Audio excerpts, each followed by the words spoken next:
pulled up to the house, looked at the house, and went,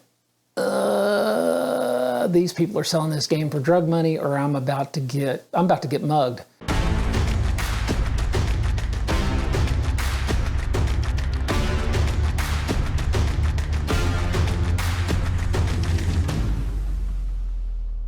So what got me into pinball originally is that when I was growing up, we didn't have a lot of money. And so we would go to the drive-in because that was inexpensive entertainment.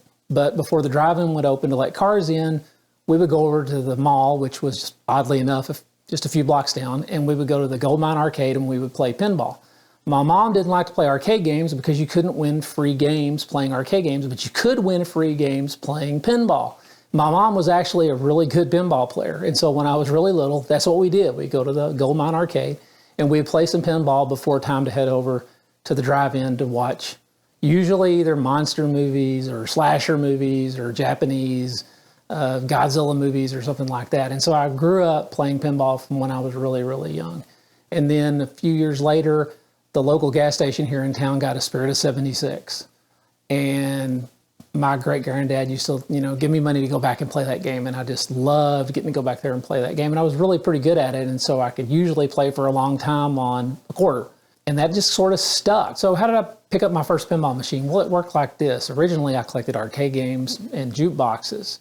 And I stumbled across a warehouse that was just full from top to bottom of arcade games and jukeboxes. And at the time, I was renting a little small place and could not possibly take all this equipment. And the operator said, well, you can have it all for, it was next to nothing, like a couple $1,000s. And I said, well, I really appreciate that, but I just can't take it. And so we parted ways, and he called back in a couple of weeks and said, hey, you can have it for $1,000. And I said, well, I have no place to put it, but I really appreciate it. Finally, he called me back and he said, you can just have it, come get it. And so I called an operator friend that I knew, and I said, hey, I tell you what, I've got all these games, all these pinball machines, and you can have it all for $2,000. And so he said, hey, that sounds great. And I said, all I want out of the deal besides $2,000, there's a Black Knight in here, pinball, and I'd really like to have that up and running and going, and I'll come pick that up when you get it going. He said, that sounds like a deal. When it was done and it was repaired, I went and picked it up. And so that's how I got my first pinball machine. Originally, I started out collecting jukeboxes, mainly because I used to be a DJ and I wanted something to play records in. I know that seems sort of crazy, but it fit at the time. And I had arcade games. And then I got the Black Knight, and I started playing the Black Knight. And I remembered how much I loved pinball and how different it was from the arcade games. It just sort of stuck, and I was like, I've got to get some more of these things. And the game I sort of remembered playing from my college years was Creature from the Black Lagoon, so I started looking around for one. I've got to find a Creature from the Black Lagoon. I've got to find one of these. And so I found one, and that became, another pinball. And the Black Knight went away because it wasn't enough of a challenge. And then I was like, well, what's the greatest pinball ever made? And I started looking through Usenet at the time, which was all the rage of the internet back in the day before we had all these sites about pinball. People went and read news groups. And kind of the consensus at the time was Twilight Zone was the greatest pinball that was ever made and ever going to be made. Okay, I remember playing Twilight Zone. I remember when it came out, I've got to find a Twilight Zone. And I started looking everywhere for a Twilight Zone. And sure enough, Steve Nordseth at Fun Amusements is who owned that at the time. I started looking around for it, and I called down there and I said, hey, do you have a Twilight Zone? Well, I've got one back here. It needs some work. Okay, I'll take it. Didn't even look at it first or anything. I'll just take it. And so I went down and picked up a Twilight Zone, and now I had a Twilight Zone and a Creature from the Black Lagoon. And pretty soon, here's another one, and here's another one.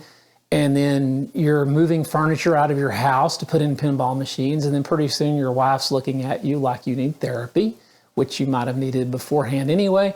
And then you're building an entire building separate from your house to house all these machines because they've got to have somewhere to go. And then you fill it up. And then you add on to the building and you fill that up. And your friends are saying, well, when are you going to add on to the building again? And it just never ends. It's another game. It's another game. And where do you stop? And I don't know that it ever stops. Some of the games that I have purchased, I know that I've bought because nobody else would either answer the ad or when they saw where the place was that the game was supposed to be, looked at the place and went, I'm not going in there. That happened with a game I bought one time. Pulled up to the house, looked at the house, and went, these people are selling this game for drug money, or I'm about to get I'm about to get mugged. And the people that came to the door obviously had issues. It wasn't a safe environment. I did not feel safe at all. Going into the house, it had all the indications of being a place where people were probably manufacturing products that were not legal and that they needed the money to carry on with their business enterprise. But sure enough, over in the corner sat a really nice earth shaker. You know, I'm not about to get mugged. I'm about to pick up this great earth shaker that these people have decided it is not worth what it's worth in money. And so, yeah, I whipped out the money, paid these folks for this earth shaker, and barely got it out of the house because the house was about to fall apart, and managed to get the game out of the house quickly as I could, get it loaded into the truck as quickly as I could, and got out of that environment. Another example of some games I bought one time, I got a call from a guy who wanted to sell a couple of games. He said, I want you to come look at these games and buy these games. And I said, okay. When they were nice titles. And I went up to look at them. And sure enough, and I was like, hey, these, I'd be interested in buying these. And he said, well, how much would you give me for them? And he didn't want a lot for them. We kind of went back and forth a little bit. And I was like, well, it's just a little more than I want to pay for them. I think I'm probably just going to pass. And he said, well, make me an offer. And so I kind of shot him a low ball offer. And he was like, well, let me tell you what's going on. I was like, okay. He said, my kids came in and my kids told me my wife's been cheating on me. And I've went and filed for divorce. And my attorney told me to sell everything I could possibly sell for cash this weekend before the paperwork hits Monday. Because after the paperwork hits Monday, all the assets are froze. He said, so I want cash for these 2 pinball machines right now. So I'll take whatever you're going to give me. And so I said, well, all right. Can you help me get them loaded? Because they were up flights of stairs. And he said, yep, absolutely. I'll call the next door neighbor over to help us load them up. And so I got 2 really nice pinball machines for really good money because the guy was going to get divorced on a Monday because his wife was cheating and he found out about it. And he was selling all kinds of stuff out of that place for cash that weekend. At this point, the collection's grown to over 34 pinball machines, multiple arcade games, some cranes, jukebox, a bowler, vintage Coke machine. We had to do something because there were just games everywhere in the house. And the wife was, very tolerant and loving and understanding, but get all these games out of our house and get them somewhere. So I decided to build a game room. So we built the game room, and one of the best stories I have about the game room is all the electrical outlets in this thing, because I wanted, ambient lighting and neons, and I had all these games, and it was going to have its own meter and all this stuff. So there are literally 100 outlets in this section that we're in, which is 40 by 20. Now, 100 outlet boxes in a 40 by 20 room. A guy that I know that does sheetrock had offered to do it for free. He has a buddy of mine. Oh yeah, I'll help you hang sheetrock. And he came in and saw all the boxes, and he had a heart attack. He went ahead and helped me. I think he begrudgingly was not happy about it, but he helped me get it done. And then at some point, it was time to do the electrical inspection. And here comes the inspector in, and he's looking at all these electrical outlets, and he's looking, and he's trying to figure out why I've got all these electrical outlets in this little bitty tiny space. And he finally looks at me, he says, hey, what are you going to do in here? And I said, oh, it's for the grow lights. And he was like, what? I said, no, man, I'm just kidding you, man. I'm just kidding you. It's a home arcade. It's a home arcade. And he goes, oh, 100 outlets? You can put 100 games in here? You can't get 100 games. I was like, no.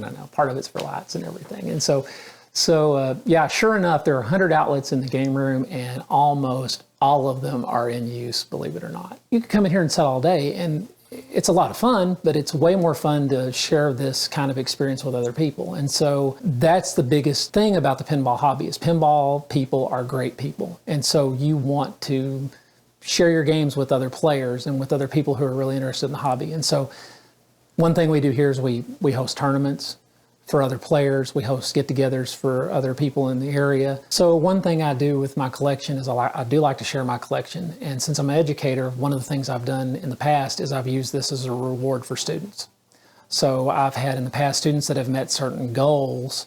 And it has to be a pretty high goal, I have let them pick a teacher, their favorite teacher, And I've brought a subset of students and I've let them come over and have an afternoon, basically here with their own private arcade. I host a charity tournament every year, and the money that it raises we use to give scholarships to seniors going on to college or to trade school after high school.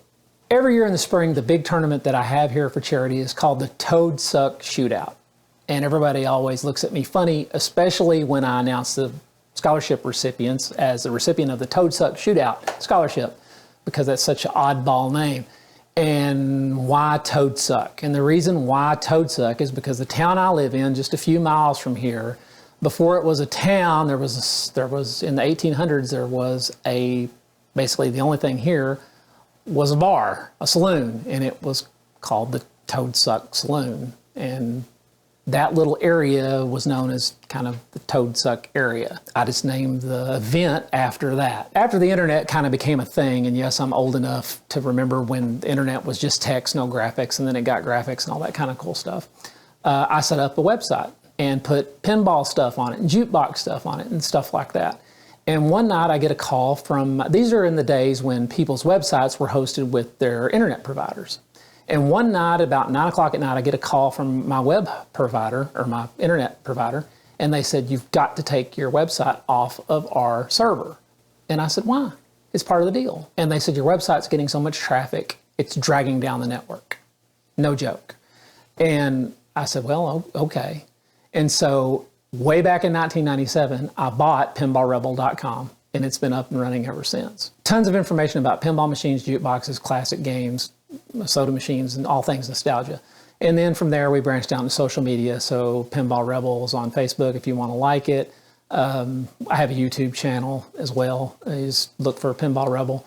And we do a little live streaming of videos and tournaments and just a little bit of odds and ends and this and that. And so give it a look. If I was going to give advice to somebody who is going to buy a pinball machine, who really wants one, I've got to have a pinball machine for my house, for my game room, for my man cave, for my she shed, whatever. Don't rush into it. Take your time. This is a major purchase. It is a big piece of equipment. You want to be happy with whatever it is you buy. Most people are not like me. They don't have 34 or 36, I've lost count, that many games. Most people buy a game. Play a bunch of games if you can. Go to a show, go to a store like Fun and Mesquite. Go someplace where you can play several games. Kind of figure out which game you like to play, which game fits your if you need a game for a family setting, if you have young kids, there's some games you're probably not going to fit for that. Figure out a game you're really going to like, then go shopping.